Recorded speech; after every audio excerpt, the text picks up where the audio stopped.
Hello, I'm Ong from the Biodiversity Division. I'm a research officer here in FRIM, working on orchid research under the Flora of Peninsular Malaysia project. So what I do here in FRIM is that I look for orchids in the wild in Peninsular Malaysia. I bring them back to FRIM, cultivate them, get them to flower, identify them, and I work on the taxonomy of orchids in Peninsular Malaysia. So orchid is in the family called Orchidaceae. So it is a family consisting of nearly 1,000 species in Peninsular Malaysia alone.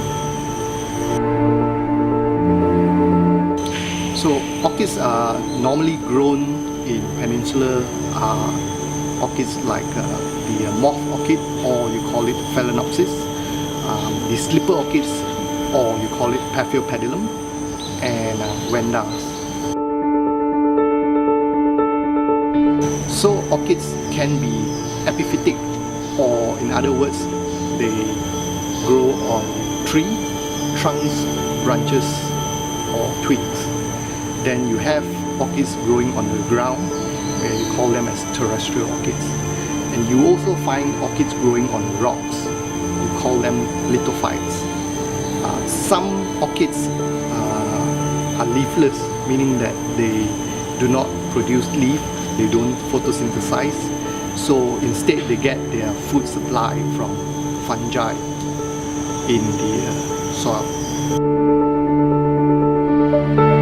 So orchids are not difficult to plant so long as you know their needs. So epiphytic orchids, usually they are grown either in pots, or you can mount them on a slab, a wood or a fern tree trunk. Terrestrial orchids, you plant them in a pot, you put soil in. Of course, there are highland orchids and lowland orchids. Normally the lowland orchids do well in lowland condition, but if you bring a highland orchid species down to the lowland, then it is very difficult to keep them alive.